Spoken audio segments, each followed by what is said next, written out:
तो चलें जी, हम स्टार्ट करते हैं जी। हमारा जो मेन टॉपिक था, जो हम पिछले क्लास से पढ़ते आ रहे हैं, कि how to prepare and deliver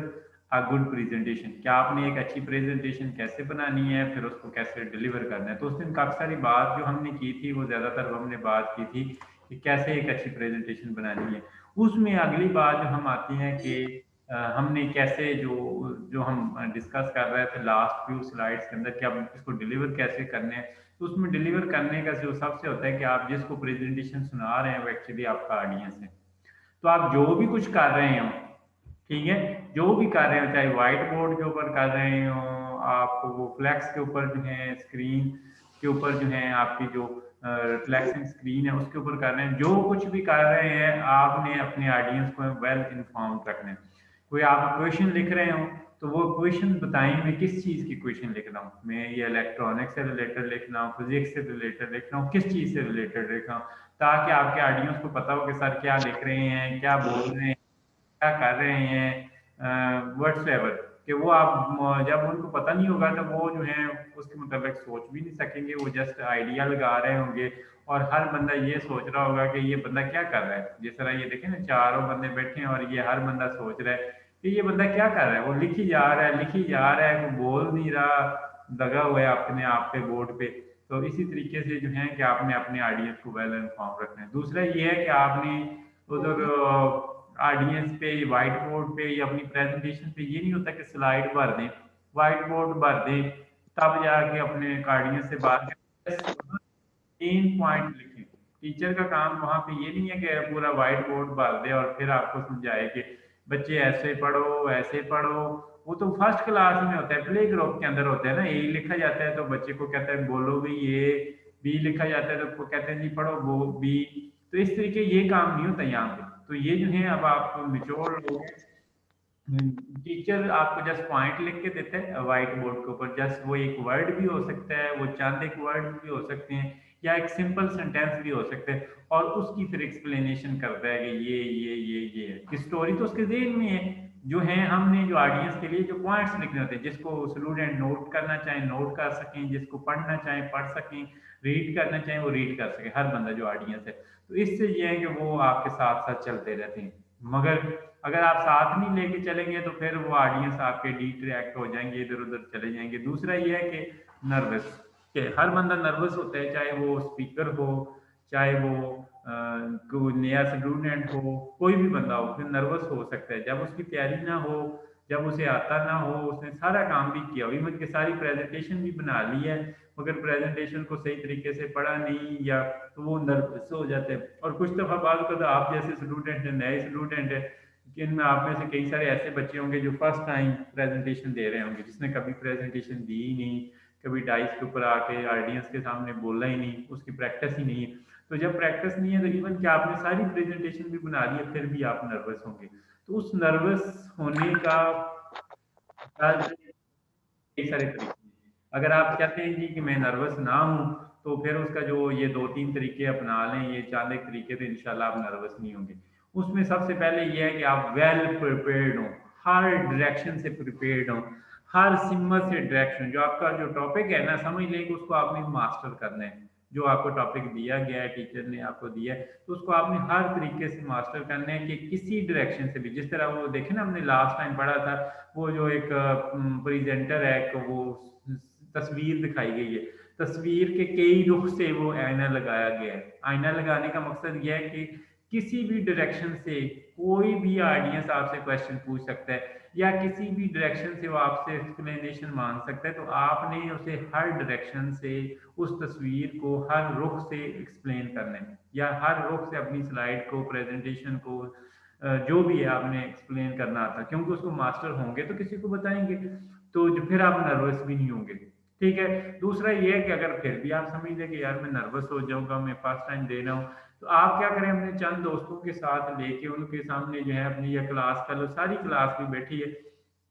तो उनको जो है कहें जी मैंने आपको ये फारग टाइम है, तो जो बैठे हैं लोग क्लास में, चले मैं आपको ना एक प्रेजेंटेशन सुनाता हूँ, आज जो मेरा प्रेजेंटेशन है। तो वो जो है, आप जब आपको सुनाएंगे, कई सारे लोग मजाक भी उड़ाएंगे, कई तरह कुछ भी करेंगे, मगर उस चीज़ से नहीं घबराना। वो तो जैसे एक आप रफ सी प्रैक्टिस कर रहे हैं, उसका कोई रिवार्ड, कोई पनिशमेंट, कोई शय नहीं है। जो आपने एक्चुअली जहाँ पे जाके देनी है उसका रिवार्ड या पनिशमेंट या जो भी चीज़ है वो है। ठीक है, यहाँ पे कुछ नहीं है। आप जस्ट तो आप उनको कहें, आपको नहीं भी कहता, आप उनसे कहें कि जी आप मुझे इसका फीडबैक भी देंगे, आप मेरी प्रेजेंटेशन सुनिए, मुझे फीडबैक भी दें और मुझसे जो पॉसिबल क्वेश्चन हो सकते हैं वो पूछें भी, कि जो इससे रिलेटेड हो सकते हैं। तो जब आप 2-4 दोस्तों के साथ या क्लास में आपकी काफ़ी सारी क्लास बैठी है, उनके साथ प्रैक्टिस कर लेते हैं जस्ट फॉर फन, ठीक है? तो आपका वो जो रिहर्सल हो जाएगी और आपके जो हैं वो जो हैं वो आपका जो डर है वो दूर हो जाएगा। और क्या आपकी नर्वसनेस के लिए ऑडियंस किस तरह का सोचती हैं, क्योंकि वो भी तो आपके ऑडियंस ही है ना, जो आपकी क्लास बैठी है या आपके फ्रेंड्स बैठे हैं, वो फनी लैंग्वेज में भी बोल सकते हैं, किसी लैंग्वेज में भी। तो अगर आप उनको टैकल कर लेते हैं तो नो प्रॉब्लम, आप बड़ी सेमिनार, कॉन्फ्रेंस, वर्कशॉप कहीं भी जाके स्पीच दे सकते हैं या पूरा लेक्चर भी दे सकते हैं। दूसरा ये है कि आपकी प्रेजेंटेशन जो है वो वेल स्ट्रक्चर्ड हो। वेल स्ट्रक्चर्ड का मतलब ये है कि एक प्रेजेंटेशन पे आपकी एक स्लाइड पे स्टोरी खत्म हो रही है, अगली स्लाइड उसी से कनेक्टेड हो। यानी कि आगे स्टोरी फिर दूसरी स्लाइड से शुरू हो जाए, फिर तीसरी से, फिर चौथी से। ये ना हो कि एक इन्फॉर्मेशन दूसरी स्लाइड पे हो, फिर 8वीं स्लाइड पे हो, फिर 15वीं स्लाइड पे हो। आप स्लाइडें घुमाते रहें, कभी दूसरी पे चले जाएं, कभी 8वीं पे चले जाएं, कभी 19वीं स्लाइड पे चले जाएं। That's the nonsense. क्या आप वो घुमाते रहेंगे ऑडियंस को, बस सिर्फ ऑडियंस इस सच पानी में होगी कि ये बंदा कर क्या रहा है, कि कहीं कोई रोकेगा, कोई पढ़ेगा, कोई बोलेगा, कोई एक्सप्लेन करेगा तो हमें पता चलेगा। जब आप वो एक्सप्लेन थोड़ा करेंगे और स्लाइडें ज़्यादा घुमाएंगे तो किसी को कोई समझ नहीं आएगी। तो आपकी ये इस तरह की प्रेजेंटेशन जो है वो वेल स्ट्रक्चर्ड नहीं है। वेल स्ट्रक्चर्ड मीन कि सिंपल हो, मैंने कहा कि थोड़ी स्लाइडें जितनी आप बोल सकेंगे उतनी बनाएं, और जो है उसके बाद में आप रिहर्सल करेंगे और रिहर्सल से आप साथ अपना रिहर्सल का टाइम लगा दें। वो जो पावर पॉइंट में ना मैं आपको ये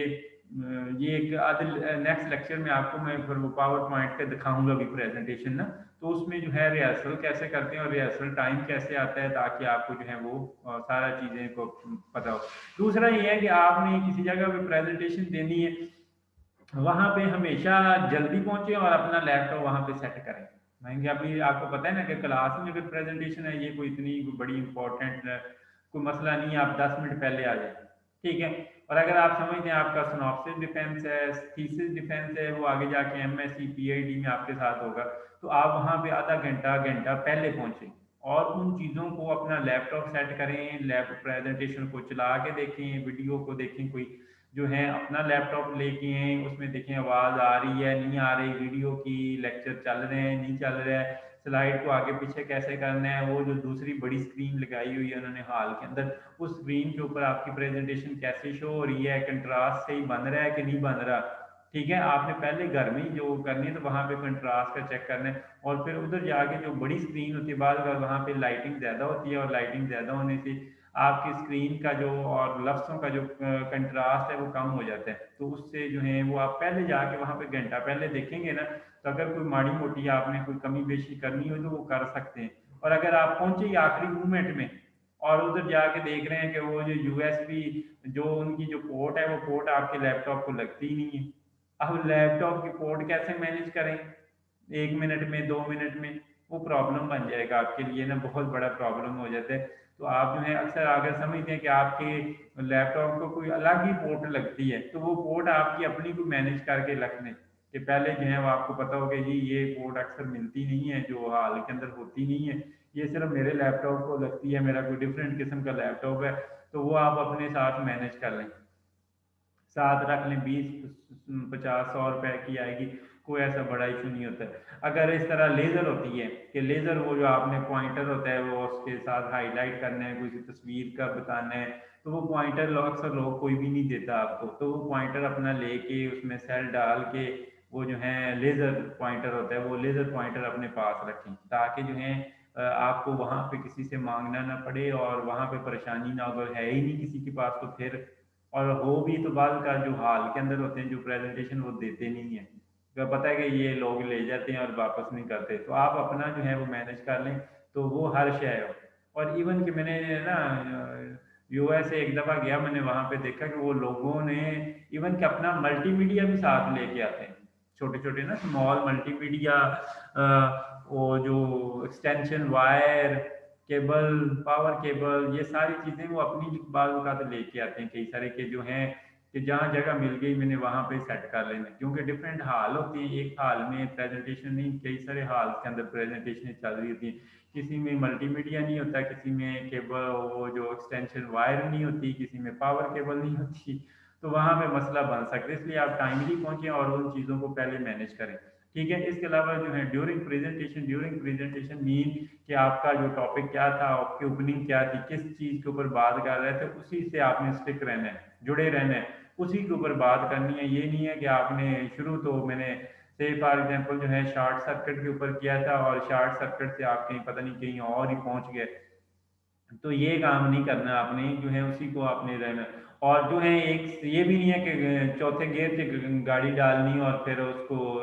मोटरवे के ऊपर चढ़ा देना, ये काम भी नहीं करना। कि मतलब ये है कि इसका करने की इस बात का मकसद ये है कि आप एक प्रेजेंटेशन शुरू करें और फिर जो है ना उसके ऊपर चढ़ जाएं, गाड़ी के ऊपर चौथे गियर में गाड़ी डाल के, कि आप बस बोली जा रहे हैं बोली जा रहे हैं, कोई पाज नहीं, कोई वक्फा नहीं, कहीं स्लो नहीं, बस स्पीडी लगे हुए हैं। तो ये काम भी नहीं करना कि आप लोगों के साथ स्माइल, जो है खुश चेहरे के साथ बातें करें, जो अगर आप थोड़ा सा बीच में सांस भी लें, ठीक है, और डीप सांस लें, जिससे क्या होता है कि आपका सांस भी बहाल होता है और जो है आप जो आपके जो नर्वसनेस जो होती है वो भी खत्म हो जाती है। इसके अलावा जो है आप स्लो डाउन भी हो और बीच में कहीं आप किसी चीज़ को एम्फेसिस करना है तो वहाँ पे पॉज भी लें, कि आपको पता चले कि ले भी ये पॉज है, यहाँ पे क्या चीज़ क्लियर है, यहाँ से नेक्स्ट बात स्टार्ट हो रही है। ये ना हो कि आप जस्ट वो किताब से जैसे नहीं पढ़ रहे होते, ये कुरान पाक वो तरावियों में हाफिज साहब शुरू करते हैं और बस फिर अम्मा यादा साल से शुरू करके सूरत नास पे जाकर ख़त्म करते हैं, वो ना हो काम। ठीक है, तो आपने जो है एक तरीके से शुरू करना है, तो फिर पाज में जो है ब्रीथ लें, मगर उसी टाइम में, ये नहीं है कि आपने एक्स्ट्रा टाइम लेना है। और दूसरा ये है कि एक बैड स्पीच में कई सारी चीज़ें होती हैं, वो क्या होती हैं जो बैड स्पीच में, कि वो नीट एंड क्लीन नहीं होती, कि आपने भरी हुई है स्लाइडें ना ऊपर वर्ड ही वर्ड, बेशुमार बेशुमार तस्वीरें, ये वो कोई पता नहीं चल रहा स्लाइड के ऊपर क्या लिखा है जो ऑडियंस को। दूसरा ये है कि आपने स्पेस का गलत इस्तेमाल किया होता है, स्पेस को गलत तरीके से यूज़ करते हैं। मैंने कहा कि बहुत ज़्यादा तस्वीरें लगा देते हैं या कई सारे पैराग्राफ लिख देते हैं, पॉइंट्स नहीं लिखे, जस्ट पैराग्राफ, पूरे के पूरे पैराग्राफ लिख देते हैं। ठीक है, तो वो आप स्पेस का गलत इस्तेमाल कर रहे होते हैं, जो वहाँ पे स्पेस दिया। इसके अलावा जो आपने चीज़ें लिखी होती हैं उनके मतलब सर्टेन नहीं होते, जैसे वैसे ही कॉपी पेस्ट नेट से की और डाल दी, नो प्रॉब्लम कि आपको वो चीज़ें आती हैं या नहीं आती। कवर द नेक्स्ट स्लाइड, कि आपने वो जस्ट स्लाइडें भरी होती हैं कि 25 स्लाइडें 30 स्लाइडें और बीच में है कुछ भी नहीं, चार चार लाइनें दो दो लाइनें करके लिखी हुई और है उनमें कुछ भी नहीं। ठीक है, इसके अलावा जो है बड़ा करके भी नहीं लिखा होता, तो बड़ा करके भी आपने लिखना है। इसके अलावा जो है आपने कलर्स का भी इस्तेमाल नहीं किया होता। कलर्स मतलब कि बैकग्राउंड और जो जो है मैंने कहा कि राइट जो होगी उसका आप कंट्रास्टिंग कलर यूज़ करेंगे। जो है कि आपके कंट्रास्टिंग कलर हो, इसके अलावा इलस्ट्रेशन डाली हो, कोई सिंबल डाला हुआ हो, कोई ऐसी चीज़ें डाली हो जिससे पता चल रहा हो, कोई पॉइंट आउट हो रहा हो, बुलेट्स डाले हुए हों, पॉइंट्स डाले हुए हों, वो ऐसी चीज़ें जो हैं। और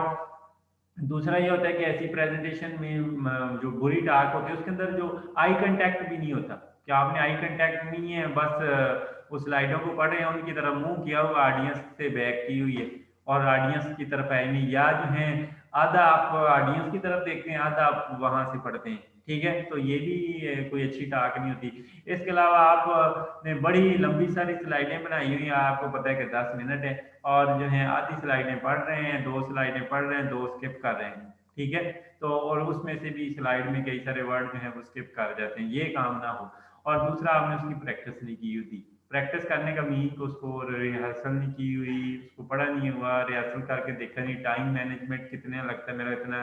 एक्सपेक्टेड टाइम कितना लगेगा और हाल में मुझे कितना एक्सपेक्टेड टाइम जो है वो अलाउ है।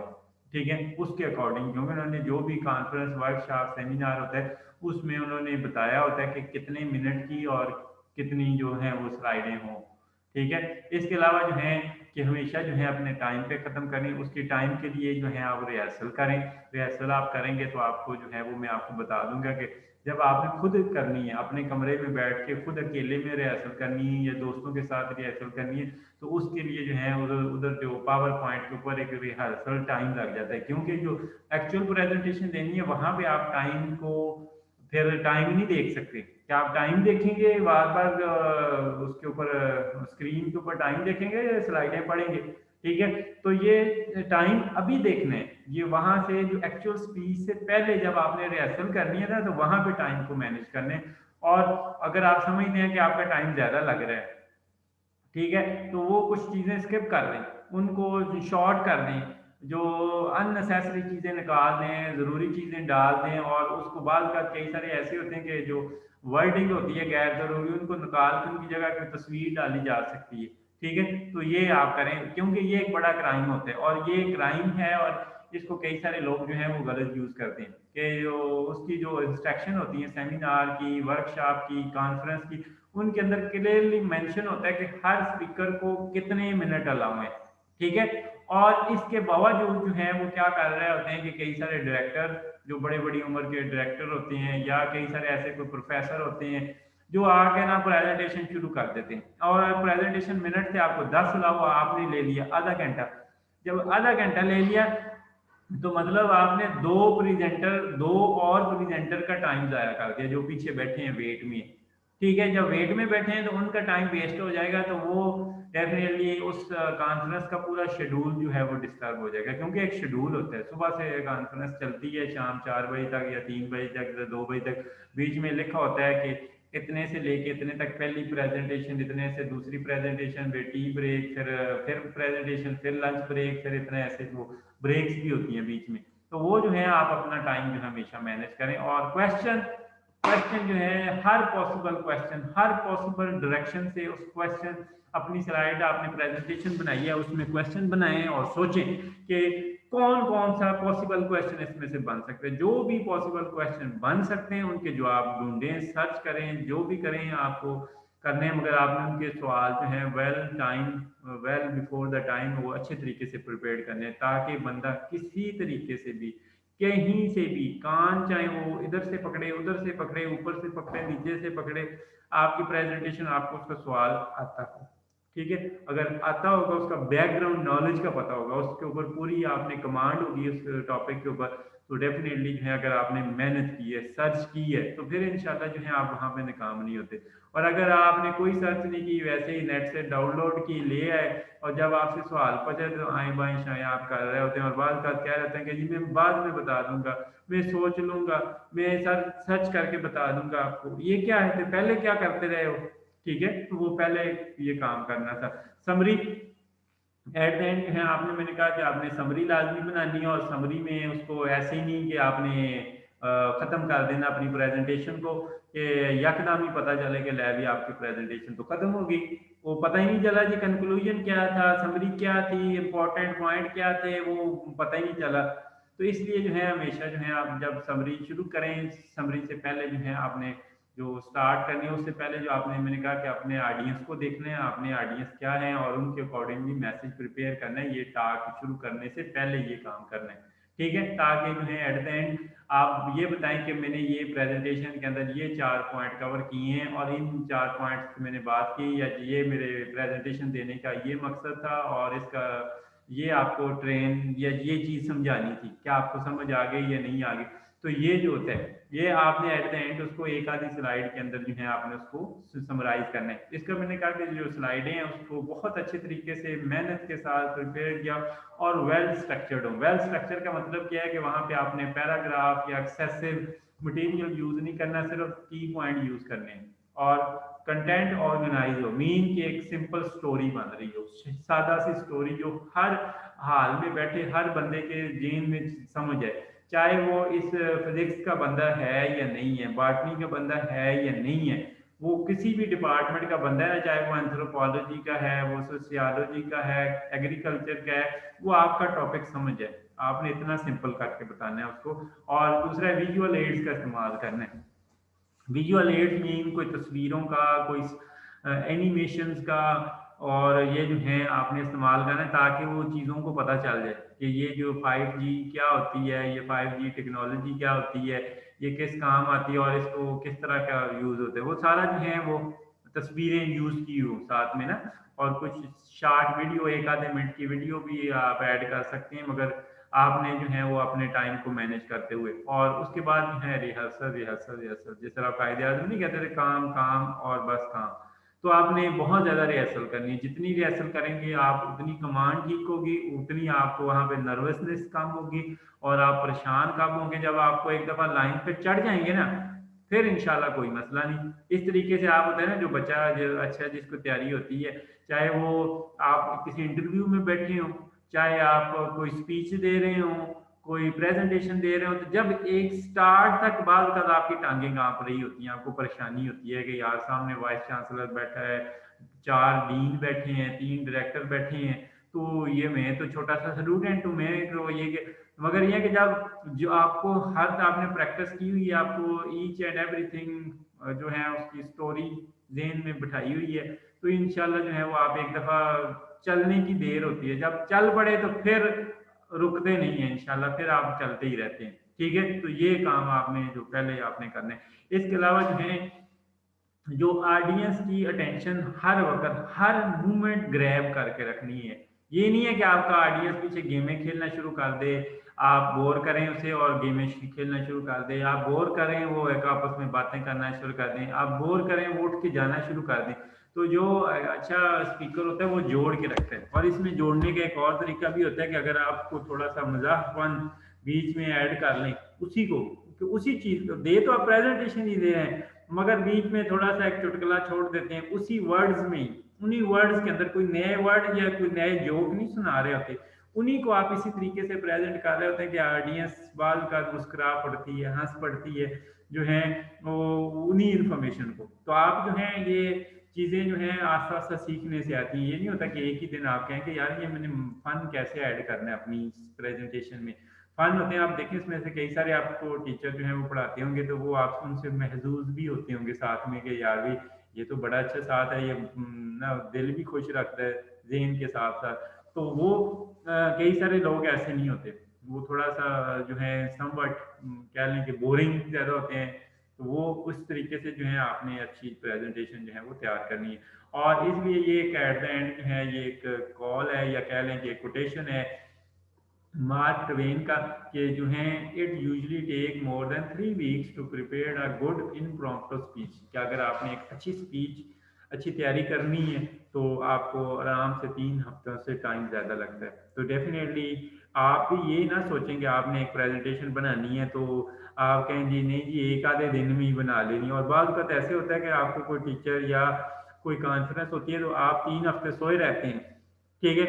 1 महीना सोए रहते हैं, आराम से सोए रहते हैं, और जब अखीला दिन होता है, कल पता है कि कल प्रेज़ेंटेशन देनी है, अब बैठे पे प्रेज़ेंटेशन ढूँढ रहे होते हैं नेट से कि कहीं बनी-बनाई मिल जाए, कहीं मेहनत, ये तो यार एक स्लाइड बनाने में इतना टाइम लग रहा है, कोई इतनी परेशानी हो रही है, मुझे तो टाइम ही बड़ा वेस्ट हो रहा है, मैंने तो पूरा दिन ज़ाया कर दिया, 2 स्लाइडें बनी पूरे दिन के बाद। तो बननी है अब, अगर आप सही तरीके से मेहनत करके बनाते हैं, तो डेफ़िनिटली उन 2 स्लाइडों के ऊपर दिन भी लग सकते हैं आपका। मगर ये है कि वो आप पहले काम करें ना, जब फारिग हों, जब फ्री हैं, वीकेंड आते हैं, उनके ऊपर टाइम तैयार करें, ताकि वो जो है जब आपके सर के ऊपर आन पड़े और फिर उस वक़्त जो है आप प्रेज़ेंटेशन बनाएँ, और फिर आपको बाज़ औक़ात नेट नहीं होता, बाज़ औक़ात बिजली नहीं होती, बाज़ औक़ात मौसम बहुत ज़्यादा ठंडा होता है, सर्दी है बहुत ज़्यादा, तो आपको दिल नहीं कर रहा बिस्तर से निकलने का, हाथ काँप रहे हैं, तो आप प्रेज़ेंटेशन कैसे बनाएँगे? तो वो जो अच्छा टाइम था, जो रेनी डेज़ से पहले वाला टाइम था, वो आपने ज़ाया कर दिया, अब रेनी डेज़ में आपने पछताना ही है। तो वो जो है आपने इसलिए जो है वो पहले ये काम करने हैं। इसलिए ये कई सारी बातें जो हैं इनको ज़हन में रखेंगे, तो इंशाल्लाह जो है वो आप बहुत अच्छी प्रेज़ेंटेशन देंगे। इसके अलावा ये कुछ टिप्स हैं, इनको भी ज़हन में रखना चाहिए। उनमें से सबसे पहले जो है आप स्लाइड मास्टर मीन के एक स्लाइड्स वगैरह यूज़ करें, जो अच्छा और उसका अच्छा टेम्पलेट सिंपल सा डिज़ाइन यूज़ करें, ये जो पावर पॉइंट के अंदर आपको मिलते हैं, उनके अंदर जो है बुलेट्स के अंदर जो लिस्ट हो, लिस्ट की फॉर्म में हो, इमेजेस यूज़ करें, टेक्स्ट यूज़ करें, और वो फ़ॉन्ट अच्छा सा यूज़ करें, जो बैकग्राउंड उसका जो है जिसका कंट्रास्ट अच्छा हो। यानी कि बैकग्राउंड के साथ कंट्रास्ट अच्छा हो। ये ना हो कि बैकग्राउंड में मिक्स हो जाए और पता ही ना चले, ना ऑडियंस उसको पढ़ ही ना सके। और अगर ऑडियंस नहीं पढ़ सकता तो वो फिर आपकी बातों के ऊपर ही है, फिर आपने प्रेजेंटेशन एवं फजूल ही बनाई हुई है। इसके अलावा जो है वर्ड्स का इस्तेमाल कम से कम करें। मैंने कहा की वर्ड्स बनाने हैं, की फ्रेजेस या की इंफॉर्मेशन देनी है, हर शय उधर नहीं डाल देनी। वो आप अपने नोट्सों में लिख लें, आप अपने ज़हन में रख लें, आप अलग पेजेस के ऊपर लिख लें और याद करने के लिए, मगर वहाँ पे जस्ट की पॉइंट्स, तीन तीन चार चार लफ्ज हर लाइन के अंदर हों। जिस तरह के अभी आपने प्रेजेंटेशन देखी है, इसमें कोई ऐसी स्लाइड नहीं थी जिसके ऊपर आवर वर्ड ही हो, यानी कि बहुत ज़्यादा वर्ड का इस्तेमाल किया गया और जस्ट थोड़े से वर्ड है। पंक्चुएशन का ख्याल करें, ये ना हो कि सारे ही लफ्ज बड़े लिख दें, सारे ही छोटे लिख दें। ये भी आपने ख्याल करना है कि कहाँ बड़ा यूज़ करना है, कहाँ छोटा वर्ड यूज़ करना है, या कहाँ कैपिटल करना है, कहाँ स्मॉल लेटर यूज़ करने हैं। इसके अलावा कंट्रास्टिंग कलर मैंने कहा टेक्स्ट के लिए और बैकग्राउंड के लिए ये आपने यूज़ करने, सेलेक्ट करने हैं कि जिससे लाइट कलर ना हो, डार्क कलर हो और शार्प कंट्रास्ट हो। मीन जो उसके अंदर विजिबिलिटी आसानी से लोग ना भी पढ़ना चाहे तो उनकी आंखों के अंदर वो पढ़ा जाए, तो ये जो है उनको मेहनत ना करनी पड़े। ठीक है, तो वो ये ख्याल करना है। इसके अलावा जो है फ्लैशी ट्रांजिशन, फ्लाइंस, ये टेक्स्ट फ्लाइंस होती हैं, ये मैं आपको पावर पॉइंट के अंदर दिखाऊंगा इंशाल्लाह नेक्स्ट वीक। तो वो क्या होता है कि वर्ड इधर से आ रहा है, वर्ड ऐसे जंप कर रहा है, पहले डिम से वो क्लियर हो रहा है, ऐसे तरह की जो फ्लाइंस होते हैं ना, वो आपने यूज नहीं करने, क्योंकि वो जो है बड़े बेहुदा सा लगता है, प्रेजेंटेशन भी बड़ी बेहुदा लग रही है और बाल का वो प्रॉब्लम कर रहे होते हैं और लग रहा होता है कि पता नहीं कोई अजीब ही किस्म का ये इंसान है जो प्रेजेंटेशन दे रहे हैं। तो आपने उन फ्लैशी फ्लाइंस का इस्तेमाल नहीं करना जब आप फॉर्मल सेटिंग में मीटिंग दे रहे हो। ठीक है, तो इसके अलावा जो है आपने जो है मैंने कहा कि आपने क्या करना है कि स्पेशल इफेक्ट्स का या एनिमेशन का या साउंड का एक्सेसिव इस्तेमाल नहीं करना। जब ज़रूरत के तहत, जहाँ पे ज़रूरत है या जहाँ पे वो बिल्कुल एसोसिएटेड है कि उसके बगैर एक्सप्लेनेशन पॉसिबल नहीं बनती, या अपनी इंफॉर्मेशन मैसेज को री करने के लिए, तो फिर आप यूज़ कर सकते हैं। इसका वैसे ही बेतुका नहीं है कि हर पे साउंड भी यूज़ की हुई है, हर पे बेतहाशा तस्वीरें यूज़ की, और तस्वीरें भी ऐसी हैं कि जो लोगों ने आमतौर पे देखी हुई हैं और मध्यम सी तस्वीरें हैं, लाइट कलर में तस्वीरें हैं, वहाँ पे पता ही कोई नहीं चल रहा होता। तो इस तरह की तस्वीरें यूज़ ना करें। गुड क्वालिटी इमेजेस यूज़ करें जिससे आपका मैसेज जो है रीइंफोर्स हो, जो जिससे लोग यकदम इधर उधर भी देख रहे हो तो फोकस हो जाएंगे, यार ये कुछ नया दिखा रहा है, ये तो कभी हमने नहीं देखी हुई ऐसी चीज है। इसके अलावा जो अगर आप बिल्ड इन डिजाइन यूज कर रहे हैं तो अच्छा सा डिजाइन, सिंपल सा डिजाइन और जो कंसिस्टेंट हो, जो जिसमें डिजाइन पूरी प्रेजेंटेशन में एक जैसा हो। ये ना हो कि एक स्लाइड रेड है, दूसरी ब्लैक है, चौथी येलो है, पांचवी ब्लू है, ये काम ना हो। जो कंसिस्टेंट सा स्टाइल जो या बिल्ड इन वो जो मैंने कहा डिजाइन होते हैं, जो पावर पॉइंट के अंदर वो आपको मैं दिखाऊंगा, वो जो स्लाइड की तादाद थोड़ी करें, जितनी आप बोल सकते हैं वो आप उतनी करें। ये नहीं है कि आपने एक्सेसिवली, आपके पास टाइम है तो आपने 16 या 20 या 30 स्लाइडें बना ली और आपके पास मिनट वहाँ पे 5 हैं, तो 5 आप कैसे बोलेंगे? जो 20 स्लाइडें कैसे पढ़ेंगे, 30 स्लाइडें कैसे पढ़ेंगे? तो जस्ट फिर फ्लिप करने पे ही रहेंगे, एक को फ्लिप, दूसरे को फ्लिप, बस भगाते रहेंगे, तो उनको ये काम है। दूसरा ये है कि आपको नॉन लीनियर फैशन के अंदर जो है अपनी स्लाइडों को जो है वो नेविगेट करना आता हो कि पहली से दूसरी में कैसे जाना है, दूसरी से आठवीं में कैसे जाना है, आठवीं से दूसरी में कैसे आना है, ये आपको तरीके बताऊं और उसकी आपने प्रैक्टिस की हो। इधर ना हो कि बाद का आपसे ना ऑडियंस में से सवाल पूछते हैं कि सर आपने 2 नंबर स्लाइड पे आप जाएं और वहां से मुझे इस बात का जवाब दें, तो आपको अब बैक जाना मुश्किल हो जाता है, पता ही नहीं होता अब कैसे जाएंगे, दूसरी स्लाइड से आठवीं पे कैसे जाएंगे। तो ये प्रॉब्लम होता है, ये आपको पहले प्रैक्टिस हो उसको। दूसरा ये है कि आपने जो है वो प्रैक्टिस मूविंग और आगे पीछे करने की इसी तरीके से प्रैक्टिस की हो, और जो है आपकी स्क्रीन के ऊपर कैसे शो होगी, इसको फुल स्क्रीन कैसे करना है, जो स्क्रीन फुल स्क्रीन खत्म कैसे करना है, ये पहले आपने प्रैक्टिस की हुई हो। इसके अलावा जो है आप पॉसिबली ऐसे करें कि जो बड़ी स्क्रीन जो आपके लैपटॉप के ऊपर तो बड़ी अच्छी शो हो रही है, कंट्रास्ट भी अच्छा लग रहा है, और ये एलईडी स्क्रीन होती है, आपने जब बड़ी स्क्रीन के ऊपर लगाएंगे वो उस वाल के ऊपर तो क्या वहाँ पे सही शो हो रही है या नहीं हो रही, ये आपने पहले वहाँ पे जाके टाइम से पहले जो है वो टेस्ट करना है वहाँ पे कि अगर तो सही शो हो रही है तो आपने उसका जो सही है फिर तो कोई इशू नहीं है। अगर वहाँ पे सही शो नहीं हो रही, वहाँ पे मदम शो हो रही है या तो फिर आपके पास प्लान बी, आपने उसका कुछ दूसरे तरीके से उसका जो बैकग्राउंड चेंज करके स्लाइड में प्रेजेंटेशन नंबर 2 करके लिखी हुई वहाँ पे हो कि आपके पास, मैंने कहा प्लान बी प्लान सी ये 2-3 प्लान हो कि अगर ये फेल हो जाता है तो फिर क्या होगा, बिजली चली जाती है तो फिर क्या करूंगा। ठीक है, तो ये ना हो कि बिजली जाए और आप जो लैब बंदे की सारी दुनिया की प्रेजेंटेशन में थी, नहीं आपके पास हैंड आउट्स हों, हैंड आउट हों आपके बीच मीन के कोई मसला नहीं, 5 मिनट बिजली नहीं आती तो आप 5 मिनट में जो है वहाँ पे काफ़ी सारी चीज़ें लोगों को सादा लफ्ज़ों में एक्सप्लेन कर देते हैं, आप लेक्चर ही दे रहे हैं ना वहाँ पे एक किस्म का, तो वो जो है जब आएंगे तो आप चीज़ों को वो बता भी देंगे, तस्वीरें भी दिखा देंगे। तो ये जो है प्लान बी। और इसके अलावा आपके पास एक तो मैंने कहा लैपटॉप में होगी, आपके पास यूएसबी में होगी, उसके हैंड आउट्स होंगे।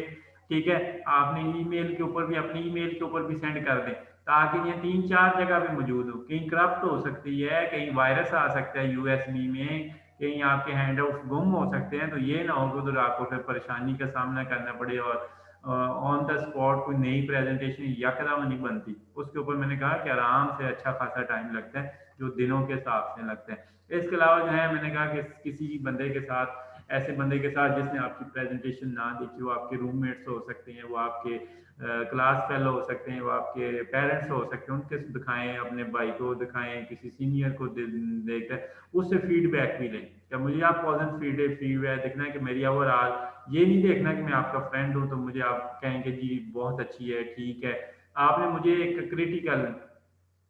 जो है फीडबैक देना है ताकि मुझे सही पता चले कि मेरी प्रेजेंटेशन सही है या नहीं है। अगर आप सही बताएंगे तो डेफिनेटली मैं उसको इम्प्रूव कर लूँगा और बाद में मैं सही तरीके से जो सही जगह पे जाकर। दूसरा ये है कि don't read from your slide, कि अपनी स्लाइड से नहीं पढ़ना, रीड नहीं करना, वहाँ से एक लफ्ज़ रीड नहीं करना।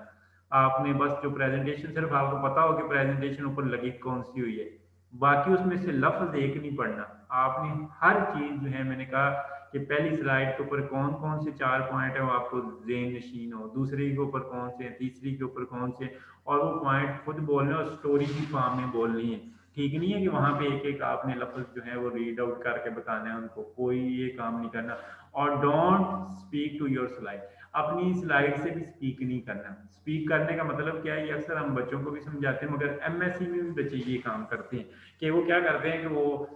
पढ़ के आए होती हैं मगर उसके बावजूद क्या करते हैं कि रुख अनवर मोड़ लेते हैं उस तरफ और स्लाइडों को बोलना शुरू कर देते हैं। आप हाल में ऑडियंस से बोलने आए हैं, ऑडियंस के साथ आई टू आई कांटेक्ट रख के बोलें। ऑडियंस को पता हो ये हमारे साथ बातें कर रहे थे, हर चीज पता है। ठीक है, और ये ना हो कि आप उधर जो है स्लाइडों से बातें कर रहे हैं, स्लाइडों से बातें नहीं करनी, मीन के ऑडियंस से रुख मोड़ के, या आप जो है एक बात ऑडियंस की तरफ और एक उधर, एक बात ऑडियंस की तरफ और एक स्लाइड की तरफ, ये काम नहीं करना आपने। ये जो है, और प्रेजेंटेशन में मुश्किल मुश्किल डिफिकल्ट वर्ड जिनका आपको मीनिंग नहीं आते, जिसकी आपको समझ नहीं आते, वो आप वर्ड यूज ना करें ताकि वहां पे आपको अपोलोजाइज ना करना पड़े और आप हर चीज जो है वो क्लियर, क्रिस्टल क्लियर हो। जो भी चीज यूज किए उसे 6 डायरेक्शन से, 7 डायरेक्शन से, जिस तरीके से वो आपको लास्ट टाइम तस्वीरें दिखाई थी ना, ये 6-7 डायरेक्शन से भी आप उसको उनको देखें, उस अपनी स्लाइड को देखें, हर सेंटेंस को देखें जो आपने यूज किया हुआ है कि वो आपने जो है